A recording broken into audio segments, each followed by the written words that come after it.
ఈ ప్రజ్ఞ ఉంది మనల్ని ఓడించడం కోసం ఏమైనా చేస్తుంది. ఇంత చిన్నదిగా కట్ అయింది కానీ స్పృహ తప్పి పడిపోయి ఎంత యాక్ట్ చేసింది తను. ఒక్క నిమిషంలో మన ఆశల్ని అన్నిటినీ అడియాసలు చేసింది.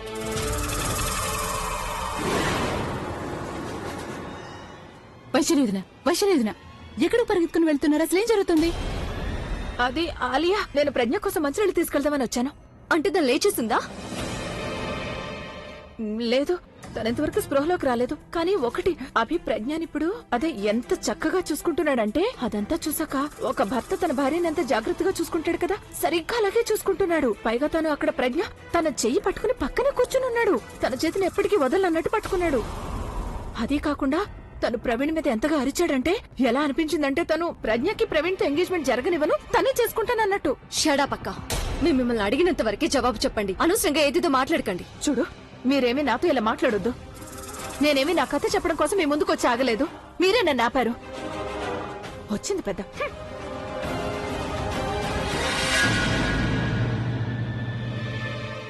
ప్రజ్ఞ ఇంట్లో ఉండటానికి ఏదో ఒక దారి వెతుకుతూనే ఉంటుంది. ఏదో ఒకటి చేసి మనల్ని ఓడించేస్తూనే ఉంటుంది. ఎప్పుడు మనల్ని వదులుతుందేంటో. ఇవాళ ప్రజ్ఞకి పరిస్థితి వచ్చిందంటే దానికి కేవలం మీరిద్దరే కారణం. మీరు ప్రజ్ఞకి ఇంతకంటే వేరే దారే వదలలేదు కదా. ఎవరైనా ఇలా చేస్తారా? అక్క తమ్ముళ్ళకి ఎంగేజ్మెంట్? ఇప్పుడే చెప్తున్నాను, నేను ప్రజ్ఞ బతికి ఉన్నంత వరకు మేము మీ ఇద్దరిని ఎటువంటి నీచమైన పని చెయ్యనివ్వము. తనకేమీ కాకుండా ఉండాలని మీరిద్దరు కోరుకోండి. ఒకవేళ తనకేమైనా జరిగితే నేను నిజం చెప్తున్నాను, నేనిప్పుడే వెంటనే వెళ్లి అభికి జరిగిందంతా మొత్తం నిజం చెప్పేస్తాను. నేను అభికి చెప్తాను ప్రజ్ఞనే తనకి అసలైన భార్య అని. అలాగే మీరిద్దరు ఏం చేస్తారో అది కూడా చెప్పేస్తాను. తర్వాత చూడండి మీ ఇద్దరి పరిస్థితి ఏమవుతుందో.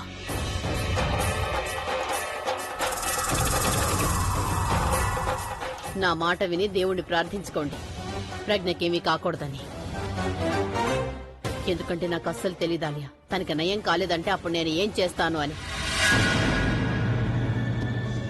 కానీ ఒకటి మాత్రం నేను చెప్పగలను, నేనేదైతే చేస్తానో దానివల్ల దాని తర్వాత మీరిద్దరు ఇంట్లో అస్సలు కనపడరు.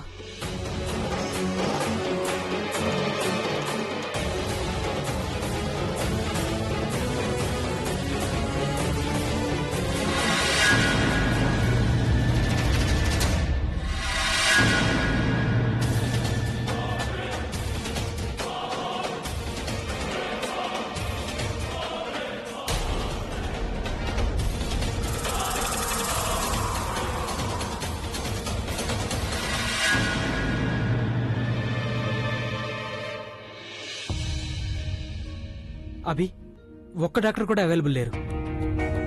లాంగ్ వీకెండ్ కాబట్టి అందరూ హాలిడేకి వెళ్ళిపోయారు. నువ్వు నా మాట విను, మనం తనని పక్కన ఉన్న హాస్పిటల్కి తీసుకెళ్దాం. ప్రవీణ్ ఇప్పుడు రక్తం కారణం ఆగింది. ఇప్పుడు తనకి త్వరగా స్పృహ వస్తుందేమో చూడాలి. అభి, తన స్పృహలోకి వచ్చిందా? నానమ్మ నేను కట్టుకట్టాను, రక్తం కూడా ఆగిపోయింది. ఇక తనకి స్పృహ రావాలంతే. తండ్రి భగవంతుడా, ప్రజ్ఞకి ఎవరి దిష్టి తగిలిందో ఏమో. నీళ్ళు నీళ్ళు నీళ్ళు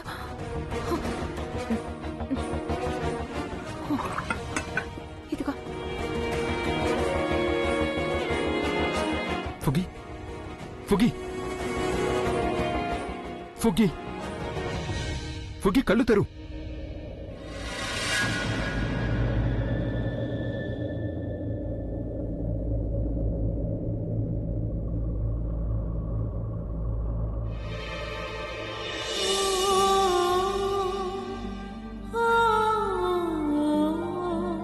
నువ్వు బాగానే ఉన్నావా?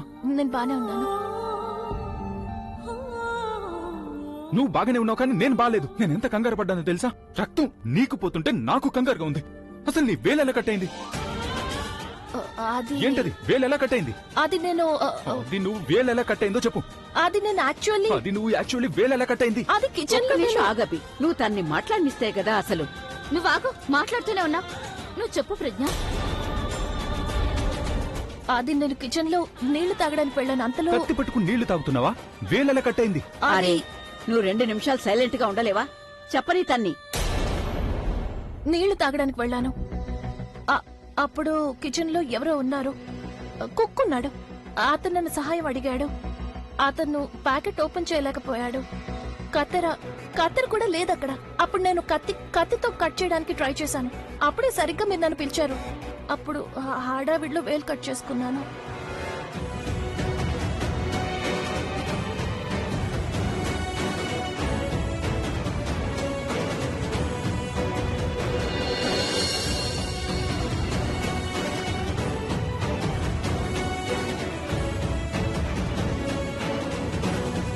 అంటే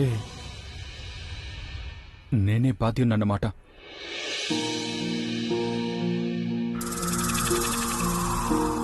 పంతులు గారు ఉన్నారు కదా, ఆయన ఏమన్నారంటే 2 నిమిషాలే మంచి ముహూర్తం ఉంటుంది, ఆ తర్వాత ఏదో రాహుకాలం వచ్చేస్తుందన్నారు. అందుకని ఆయన నాతో ఏమన్నారంటే నేను మీ ఇద్దరిని త్వరగా పిలవాలని. ఇక అందుకే స్టేజ్ మీదకెక్కి నేను మీ ఇద్దరిని పిలవడం మొదలుపెట్టాను. అందుకని తప్పంతా నాది కదా. ఎలా అరిచి పిలిచానంటే ఏదో పెద్ద కొంపలు మునిగిపోయాయి అన్నట్టు. I'm sorry. ఏంటి నువ్వు సారీ ఎందుకు చెప్తున్నావు ఇప్పుడు? నువ్వు నీ పని చేయాలనుకున్నావు అంతేగా? అవును, పైగా సిచ్యువేషన్ అలా మారిపోయింది అంతే. అందరూ చాలా హడావిడిగా ఉన్నాం. ఆయన ఇందులో మీ తప్పేది లేదు, తప్పంతా నాదే. నేను కత్తినసలు ముట్టుకోలేదంటే అప్పుడు నా చేయి కట్టేది నేను నీ కాదు. దెబ్బ గురించి మాట్లాడడం లేదు ప్రజ్ఞ. ఇప్పుడు దీనివల్ల మీ ఇద్దరికి ఎంగేజ్మెంట్ జరిగే అవకాశం లేదు కదా. ఎందుకంటే వేలు బాగా కట్టేంది కదా, అదే వేలికి ఇప్పుడు నువ్వు ఉంగరం తొడగాలి కదా.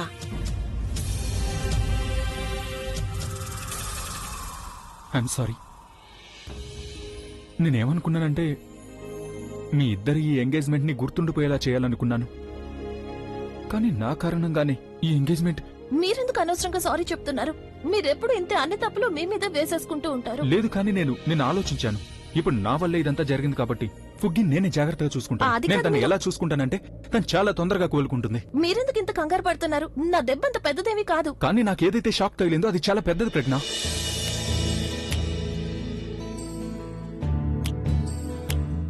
ఏం షాక్ తగిలింది? నువ్వు నాకు బెస్ట్ ఫ్రెండ్వి. ప్రవీణ్ కూడా నాకు బెస్ట్ ఫ్రెండ్. ఇప్పుడు నా కారణంగానే నా బెస్ట్ ఫ్రెండ్స్ ఇద్దరికి ఎంగేజ్మెంట్ జరగలేదు. ఆ కారణంగా షాక్ అయితే తగులుతుంది కదా. అందుకే నేను చెప్తున్నాను. చూడండి, మీ వల్ల అసలేవి. I'm sorry Praveen. I'm really sorry Praveen. Sorry మాత్రం చెప్పదు. ఇందులో నీ తప్పు లేదు, అలాగే ఎవరి తప్పు లేదు. తలరాతలో ఏం రాసుంటుందో అలాగే జరుగుతుంది.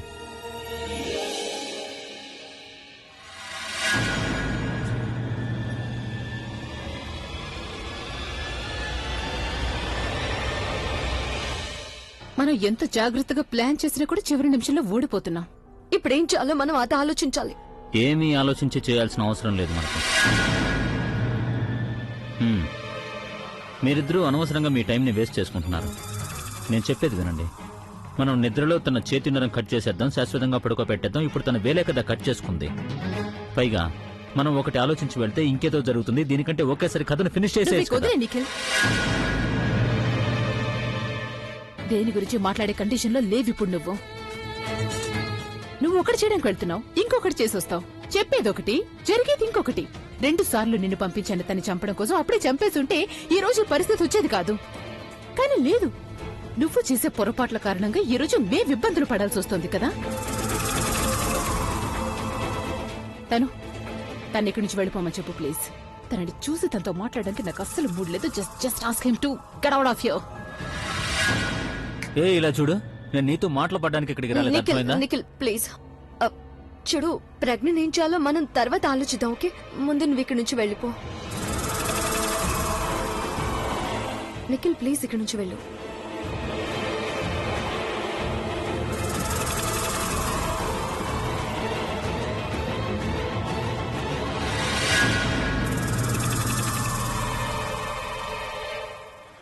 రా ప్రజ్ఞ, తనని తీసుకెళ్లి అక్కడ కూర్చోబెట్టండి. ఇలా కూర్చోండి వదిన. మీ చేతిని కాస్త పైకి పెట్టండి. జానకి, చెప్పండి. సరళని చూస్తున్నావా? ఎంతో కష్టపడి తన కోపాన్ని కంట్రోల్ చేసుకుంటోంది. ఎక్కువసేపు ఆపుకోలేదు తను. అవును, నిజమే. ప్రజ్ఞ నీతో మాట్లాడాలి. ఇప్పుడు వద్దులే సరళ, తర్వాత మాట్లాడొచ్చు. లేదత్తయ్య, చాలా అవసరం ఉంది. ఇప్పుడే నేను తనతో మాట్లాడి తీరాలి.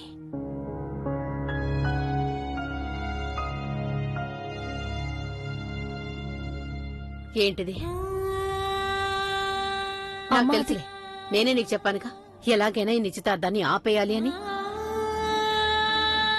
నువ్వు ఎప్పుడైతే రక్తం కారుతున్న ఈ వేలిని అందరికీ చూపించావో అప్పుడే నాకు అర్థమైంది నువ్వు ఈ దారిని ఎంచుకున్నావని. అప్పుడు ప్రవీణ్ నీకు పెట్టే ఆ ఉంగరాన్ని నువ్వు ఈ వేలికి పెట్టుకోవడం కుదరదని. కాని ఆ తర్వాత నువ్వు కింద పడిపోయావు. అంటే నేను నువ్వు ఎంత ఎక్కువగా గాయపరుచుకున్నావంటే నీ శరీరం నొప్పిని తట్టుకోలేక కింద పడిపోయేంతలా. ప్రజ్ఞ, నాకు తెలుసమ్మా. నేను ప్రవీణ్ కి కూడా చెప్పాను. నాకు బాగా తెలుసు ప్రజ్ఞ ఏదో ఒక రకంగా ఈ నిశ్చితార్థాన్ని ఆపేస్తుందని. నీ గౌరవం నాకు అన్నిటికంటే ముఖ్యమే ప్రజ్ఞ, కాని నీ ప్రాణం కంటే కాదు కదమ్మా. ఒకవేళ నీకేదైనా జరిగి ఉంటే. అమ్మ, నేను ఎంతో ఆలోచించాను కానీ నాకు వేరే ఏ దారి కనిపించలేదమ్మా. మీరందరూ నాకు చెప్పారు అబద్ధపు నిశ్చితార్థం చేసుకోమని. కానీ నేను అలా ఎలా జరగనివ్వగలను? నువ్వు నాకు ముందే చెప్పావు కదా, ఒకవేళ అలా ఏమైనా జరిగిందంటే అందరికంటే ఎక్కువగా బుల్బుల్ మనసు బాధపడుతుంది అని. అమ్మ, ఈ బాధ చాలా చిన్నది. నేను ఎంత బాధనైనా భరించగలను. కానీ నేను బుల్బుల్ని బాధ పెట్టలేను కదమ్మా. అయినా అమ్మ, నువ్వు ఎంగేజ్మెంట్ గురించి ఎంతో టెన్షన్ పడుతూ ఉన్నావు. ఈ టెన్షన్ ని తగ్గించే బాధ్యత కూడా నాదే కదా. పైగా నాకు తెలుసమ్మా, ఒకవేళ నాకు బాధ కలిగితే అప్పుడు అందరికంటే ఎక్కువగా నువ్వే బాధపడతావు. కానీ వేరే దారి లేదమ్మా. అయినా అమ్మ చూడు, ఈ దెబ్బ అయితే చాలా త్వరగా నయమైపోతుంది. కానీ ఒకవేళ నిశ్చితార్థం జరిగితే అది ఎప్పటికీ సర్దుకునేది కాదు. నాకొచ్చే కోపానికి లాగిపెట్టి కొట్టాలనుంది కానీ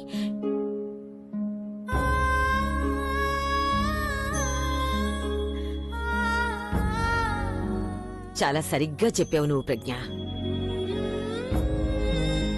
ఇక నువ్వు ప్రశాంతంగా ఉండు. పద, వీళ్ళిద్దరికీ తినడానికి ఏమైనా ఏర్పాటు చేద్దాం. ఏమీ తినలేదు కదా. నాకు తెలుసులే, ఉదయం నుంచి ఏమీ తినుండరు కదా. మీ ఇద్దరి కోసం ఏదైనా చేసి తీసుకొస్తాను. పద.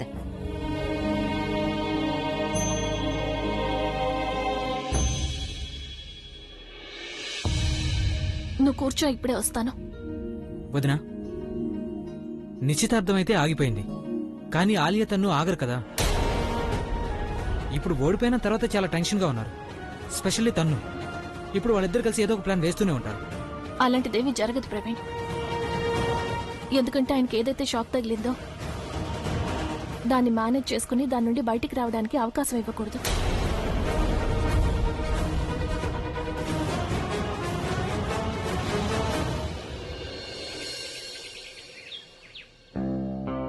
ఈరోజు పెండింగ్ పనులన్నీ పూర్తి చేయాలి. ముఖ్యంగా నేను ఆయనకి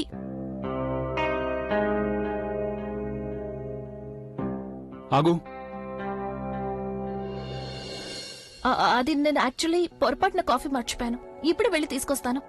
నువ్వెక్కడికి వెళ్ళకూడదు. వెయిట్. చూడండి, నేను రోజు అలా చేయడం లేదు కదా. ఈ రోజు పొరపాటున మర్చిపోయాను. ఇప్పుడే తీసుకొస్తాను. నీకు అసలు ఏ పని చేయాల్సిన అవసరం లేదు. అది కాదు కానీ జస్ట్ వెయిట్. మీరు కోపం తెచ్చుకోకండి. నేను అలా ఎప్పుడు చేయలేదు. అది నాకు తెలుసు, అందుకే నేనేమీ అనడం లేదు. ఇలారా, కూర్చో.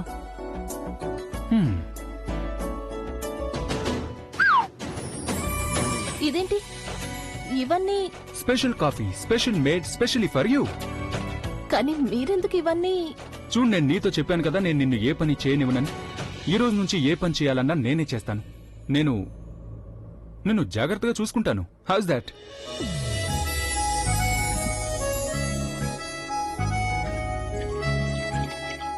స్పెషల్ గా తయారు చేసిన special coffee specially for you. House that? అరే, ఏం చేస్తున్నావు? నేను కాఫీ తాగడానికి కప్పు పైకెత్తాల్సిందే కదా. నేను నిన్నే ఎత్తగలిగినప్పుడు కప్పు ఎత్తి నీకు తాగించలేనా ఏంటి?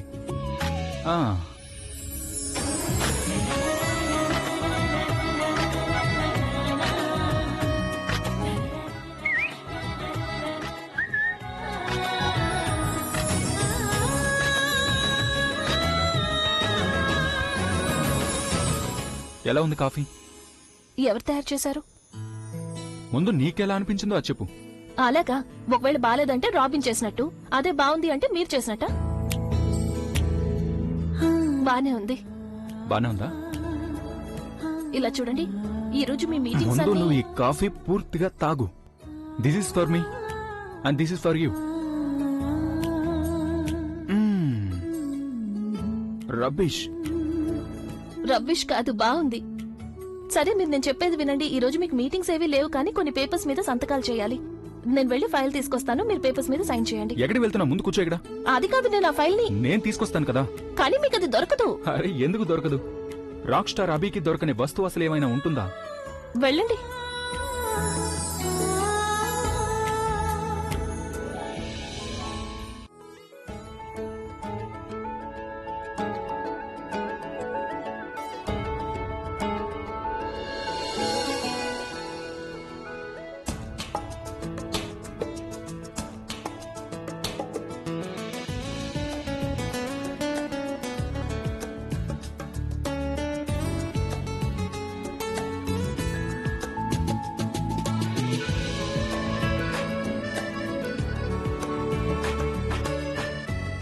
ఫుగి, ఏ ఫైల్ కావాలి? మీ లేటెస్ట్ కాంట్రాక్ట్స్ ఫైల్. కాంట్రాక్ట్స్.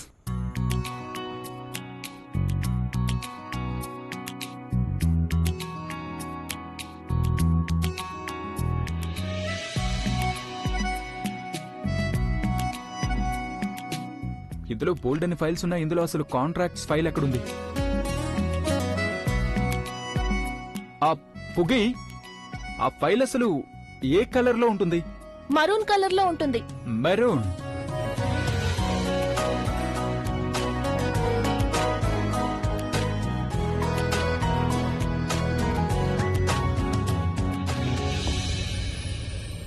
కానీ ఇక్కడ చాలా మెరూన్ కలర్స్ ఉన్నాయి. పుగి, ఫైల్ మీద ఏం రాసి ఉంటుంది?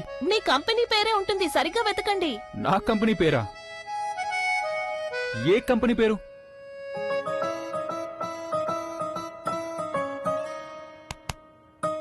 దొరకలేదు కదా? అది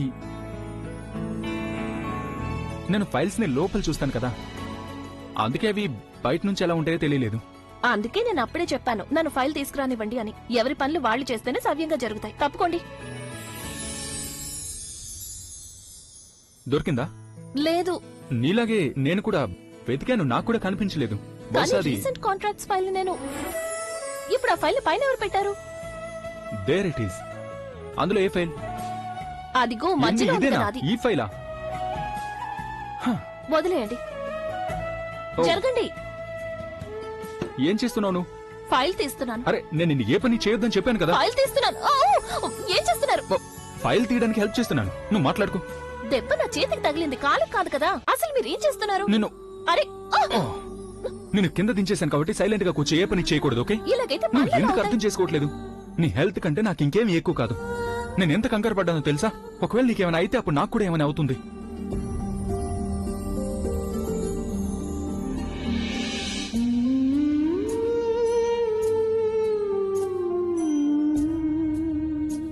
నేనిప్పుడు డిసైడ్ అయిపోయాను, నీకు పూర్తిగా నయమయ్యేంత వరకు కూడా no music, no meetings, no concerts and nothing. నువ్వు రెస్ట్ తీసుకో, సంతోషంగా ఉండు. ఎందుకంటే నువ్వు సంతోషంగా ఉంటేనే నాకు కూడా సంతోషంగా ఉంటుంది. ఎందుకు? నేను మీకేమవుతానని?